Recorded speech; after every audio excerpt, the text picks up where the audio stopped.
샬롬 반갑습니다. 오늘도 주님의 은혜 아래 머무시는 주님의 성도님들 되시길 주님의 이름으로 축복합니다. 오늘 우리가 함께 읽은 사무엘하 11장은 다윗이 하나님 보시기에 악한 일을 행하였던 그런 잘못된 일에 대해서 말씀하고 있습니다. 그것이 맨 마지막 절에도 분명하게 나오지만 11장을 시작하는 제일 처음에도 나오는데요. 우리 1절 말씀을 다시 한 번 더 다 같이 읽겠습니다. 시작. 그 해가 돌아와 왕들이 출전할 때가 되매 다윗이 요압과 그에게 있는 그의 부하들과 온 이스라엘 군대를 보내니 그들이 암몬 자손을 멸하고 랍바를 에워쌌고 다윗은 예루살렘에 그대로 있더라. 아멘. 그 해가 돌아왔다라는 것은 이제 전쟁이 잠시 멈추었다가 전쟁을 할 수 있는 시기가 되었다, 뭐 이런 의미가 있는데요. 이 전쟁을 할 시기가 되어서 이제 이스라엘 군사들은 전쟁에 다시 참가하게 된 것입니다. 근데 그 해가 새로 되었을 때 왕들이 출전할 때가 되었다라고 성경은 말씀하는데, 이 왕이었던 다윗은 지금 어디에 있습니까? 이스라엘에 머물러 있었다, 예루살렘에 머물러 있었다라고 성경은 말씀합니다. 이 말은 무슨 말이냐면 다윗이 자기의 본분을 잃어버리고 자신의 본분을 다하지 못하였다라고 이야기하는 것이죠. 이렇게 사무엘하 11장 처음부터 다윗은 그의 본분을 잃어버렸고 그가 해야 될 일을 감당하지 못했다라고 이야기하는데요. 그렇게 자신의 본분을 감당하지 못하니까 그는 어떤 일을 행하게 되냐면 죄를 범하게 되어집니다. 오늘 말씀을 보면 다윗이 범하였던 죄를 두 가지 이야기하고 있는데요. 먼저는 결혼을 한 여성을 간음하는 것이고, 또 한 가지는 그의 충직한 신하였던 그 여성의 남편을 살인하는 것입니다. 사무엘하 저자는 왜 굳이 이 내용을 이 11장에서 이렇게 자세하게 설명하였을까요? 10장과 12장이 암몬 사람과의 전쟁을 이야기하고 있는 그 중간에 이 11장에 대해서 이야기한 이유는 무엇일까요? 그리고 하나님은 이 말씀을 통하여 오늘 우리에게 어떤 교훈을 주시고자 할까요? 오늘 말씀을 살펴보면서 하나님이 주시는 은혜와 교훈을 함께 나누고자 합니다.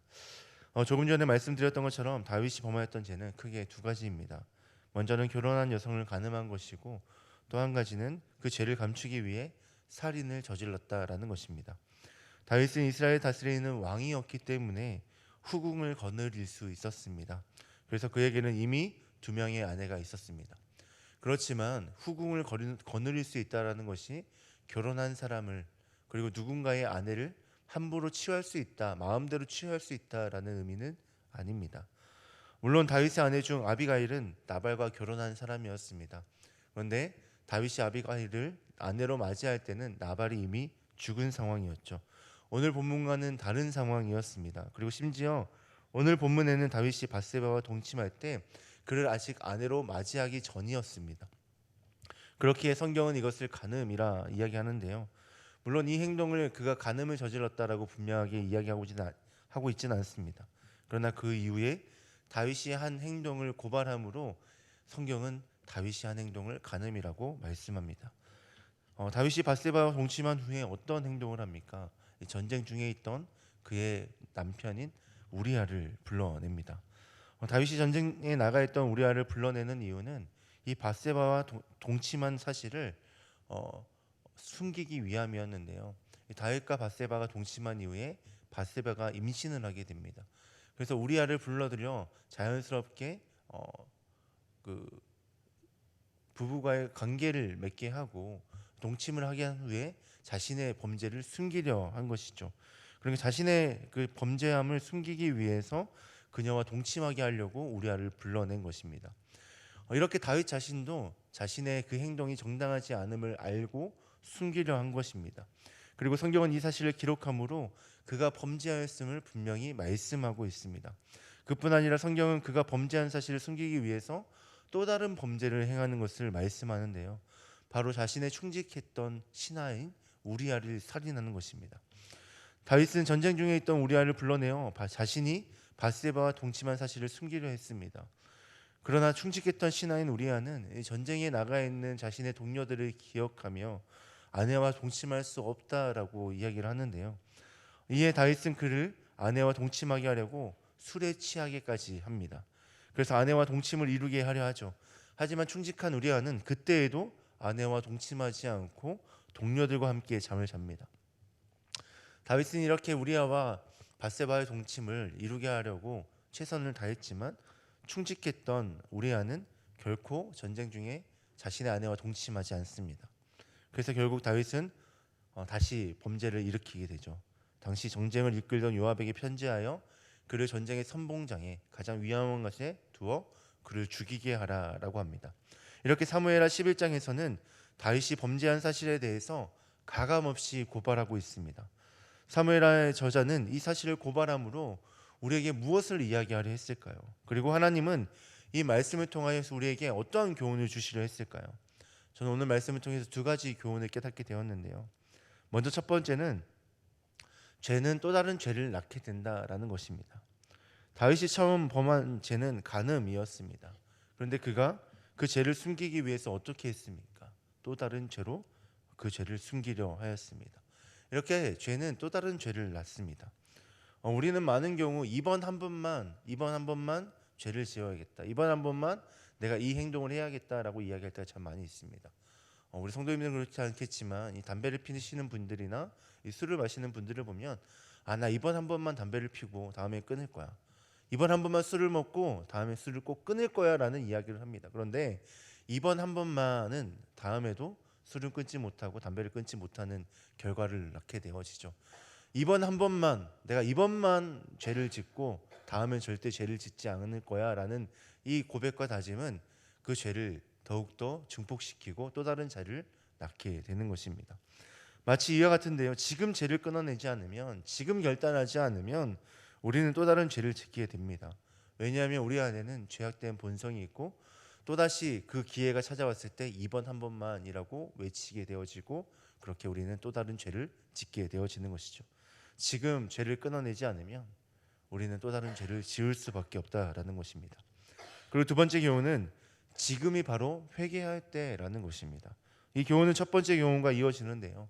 다윗이 언제 자신의 잘못을 깨달았을까요? 다윗이 자신의 잘못을 깨달은 때가 언제이겠습니까?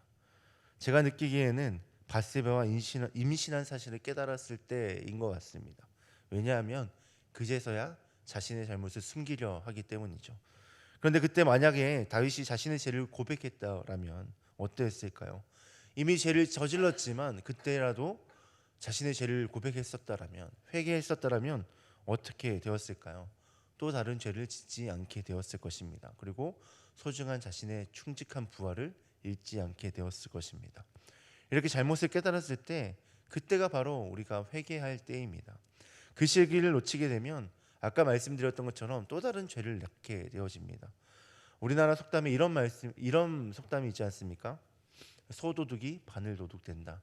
처음에는 작고 정말 아주 볼품없고 또 연약한 것으로 정말 이 정도는 내가 죄 지을 수 있지라고 생각했던 것, 그것을 아무렇지 않게 여기고 두었다가 이런 죄들이 계속 쌓여 나중에는 감당할 수 없는 죄를 범하게 된다. 이런 의미이지 않습니까?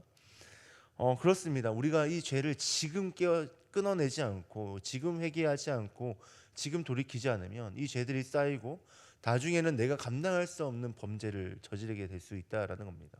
처음에는 동침한 것이었습니다. 누군가의 아내를 빼앗은 것이었습니다. 그런데는 이후에는 어떤 죄를 짓습니까? 그 사람의 아내, 그 사람의 남편을 살인하기에 이르지 않습니까? 자신이 감당할 수 없는 죄를 범하게 되는 것입니다. 그러면 우리는 죄를 범하였을 때 어떻게 해야 되겠습니까? 회개해야 됩니다. 나의 죄를 고백하고 돌아서는 것입니다. 죄를 범하였을 때 그 죄를 숨기려 하면 또 다른 죄를 지을 수밖에 없습니다. 그 죄를 피하려 하면 우리는 또 다른 죄를 낳게 되는 것입니다. 그리고 결국 자신이 감당할 수 없는 죄까지 이르게 되는 것입니다. 사랑하는 성도 여러분, 아무리 작고 사소한 죄라도 가벼이 여기지 마시고 잘못을 인정하시길 바랍니다. 그리고 회개함으로 주님께 용서를 구하고 돌이키시길 바랍니다. 그럴 때 우리는 더 이상 죄를 짓지 않게 될 것입니다.